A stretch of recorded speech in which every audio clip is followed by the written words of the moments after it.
괴롭힌 이유도 그 피해자가 뭘 잘못했어가 아니에요. 단지 제주도에서 왔다. 뭐 이런 이유로 평온할 수 없는 그런 막말을. 글로리 시즌2를 시청하는 줄 알았습니다. 피해 학생은 그 힘겨웠던 상황을 이렇게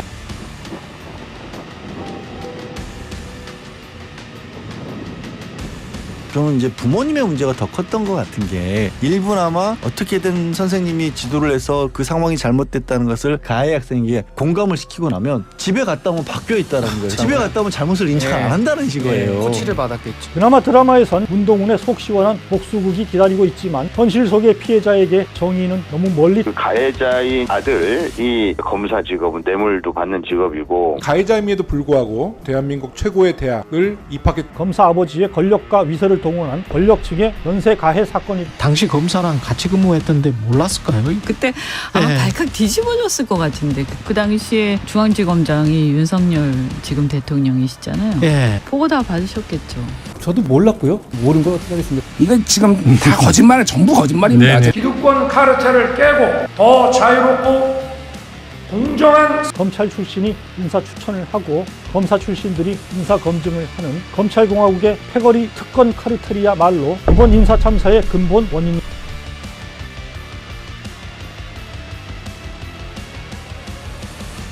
안녕하세요. 논설의 손원재입니다. 많은 국민의 울분을 건드린 정순신 국가수사본부장 낙마 사건의 파문이 가라앉지 않고 있습니다.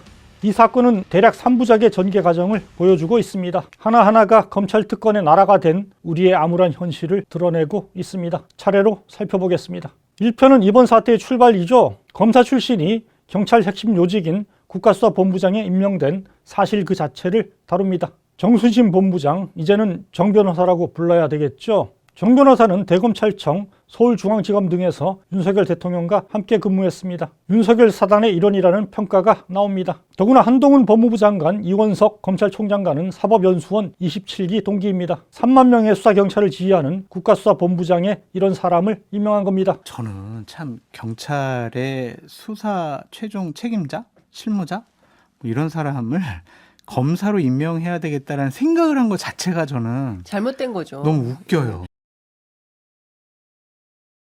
지난 정부에선 경찰의 독립성을 높여 권력기관 간 견제가 가능하도록 검경수사권을 조정했고 경찰 수사의 정치적 중립을 보장하기 위해 경찰청장 희하에서 수사기능을 떼내 국가수사본부를 창설한 바 있습니다. 그런데 이 자리에 윤석열 사단 검사 출신을 떡하니 갖다 앉힌 겁니다. 사실상 검찰에 의한 경찰 장악과 다를 바 없습니다. 검찰 말고 경찰에 30년씩 일한 수사 전문가들이 많은데 치안정감도 있고 치안감도 있고 굳이 검찰 출신을 불러다가 세워야 되는 이유가 뭐냐. 이유는 다 알잖아요. 가뜩이나 윤석열 정부에선 검찰 출신이 아니면 명함을 내밀기 어려울 지경입니다. 대통령실 인사총무라인은 싹쓸이하다시피 했고 국정원 기조실장에도 연속으로 검사 출신이 임명됐습니다. 보훈처장도 금융감독원장도 검사, 총리비서실장도 검사 출신입니다. 정 변호사의 본부장 임명은 검사 천하, 검찰공화국의 그림자가 경찰 조직까지 뒤덮었다는 의미를 띱니다.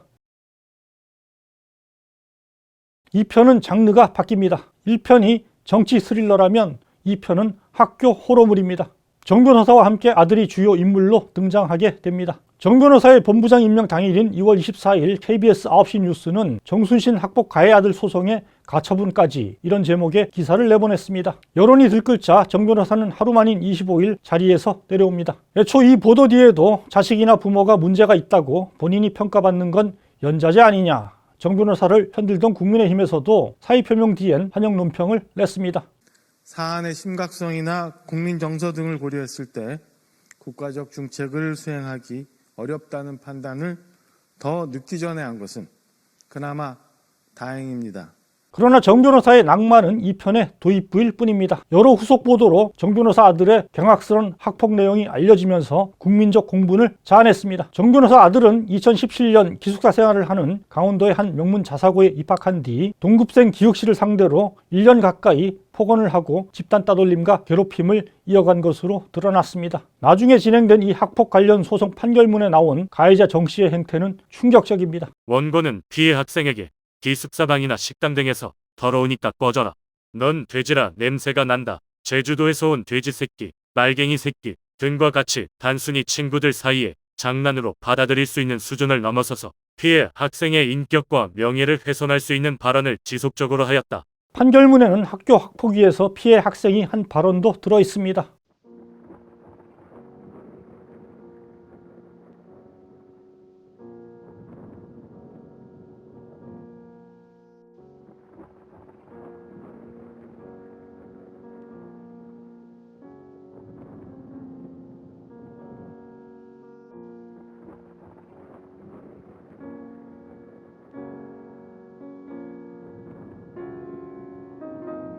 괴롭힌 이유도 그 피해자가 뭘 잘못했어가 아니에요. 단지 제주도에서 왔다. 뭐 이런 이유로 그 형언할 수 없는 그런 막말을.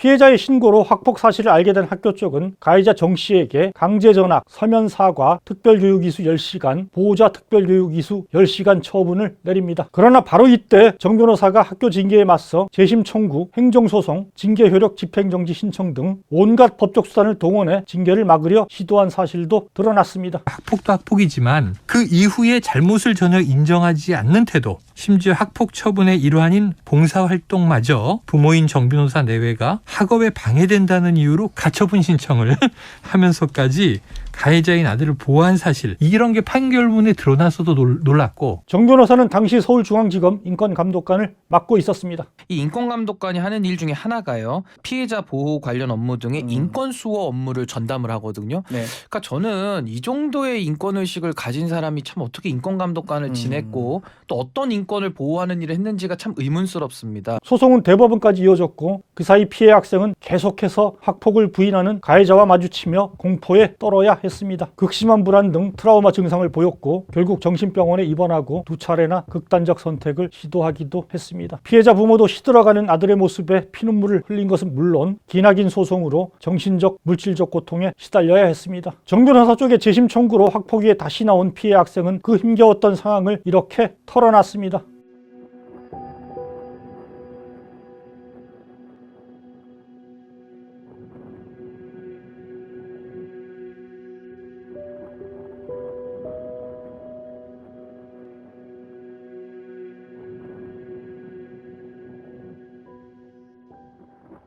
피가 거꾸로 치솟을 일입니다.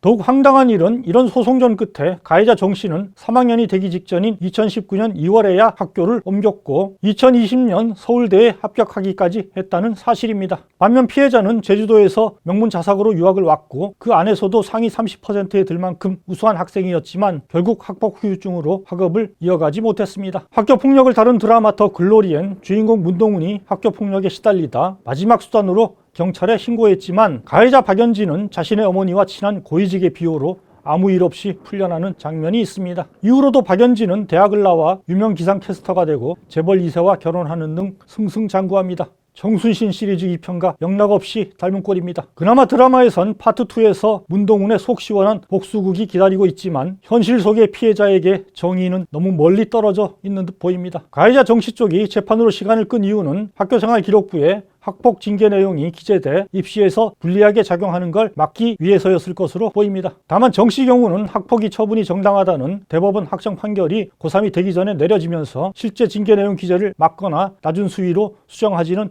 못한 것으로 드러났습니다. 서울대 정시 모집에서는 학생부가 필수 제출 서류이고 학내의 징계 여부는 감점 요소로 활용할 수 있도록 돼 있습니다. 현재 서울대는 학생부에 기재된 강제전학 조처를 확인해 감점을 했는지 여부에 대해 개인정보라는 이유를 들어 공개하지 않고 있습니다. 그러나 이 사실은 반드시 확인될 필요가 있다고 봅니다. 강제는 아닌데 사회적 공분이 커지다 보면 서울대에서 입장을 내놔야 되는 경우로 번질 수도 있다고 저는 봅니다. 이게 학폭 가해자에게 규정대로 감점이 주어졌는지 제대로 밝힌 다음에야 학폭 근절을 위한 추가적인 제도 개선 논의로 나아갈 수 있을 것입니다. 있는 규정조차 지키지 않으면서 제도만 만지작거리는 건 모래 위에 집 짓기나 다름없습니다.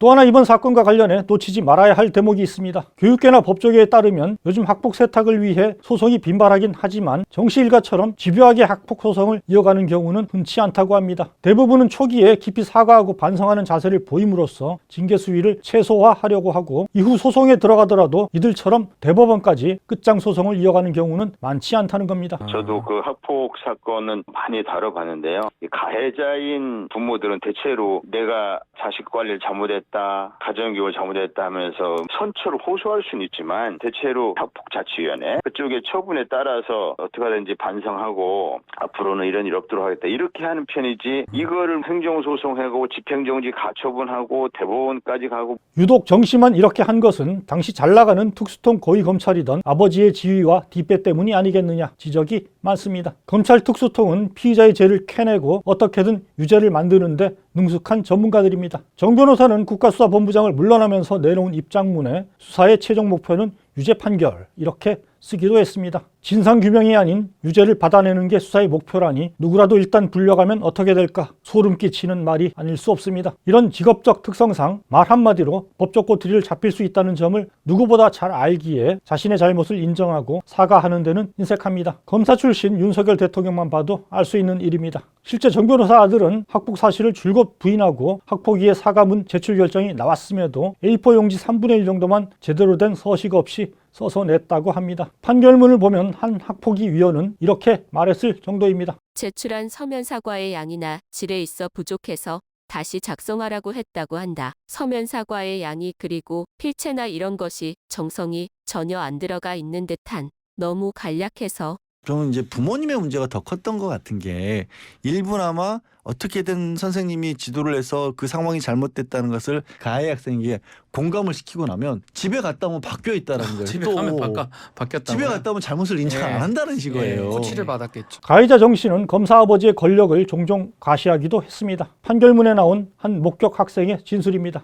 가해 학생이 평상시에 계속 아버지 자랑을 하며 내 아빠 아는 사람이 등을 언급하곤 한다. 그 내용이 검사라는 직업은 다 뇌물을 받고 하는 직업이다. 내 아빠는 아는 사람이 많은데 아는 사람이 많으면 다 좋은 일이 일어난다. 판사랑 친하면 재판에서 무조건 승소한다 등 부정적이고 마치 자신의 아버지가 이런 대한민국의 비리와 관련되어 있는 것을 자랑스럽게 여기는 듯한 발언을 하였다. 그 가해자인 아들이 그런 언급을 해가면서 아버지가 현직 검사라는 점이 아빠 찬스로 활용된 그런 측면이 있죠. 정순신 시리즈 2편은 이번 사건이 고교생 아들의 단순한 학폭 사건을 넘어 우리 사회의 특권 계급으로 자리 잡은 검사 아버지의 권력과 위세를 동원한 권력층의 연쇄 가해 사건이라는 점을 말해줍니다.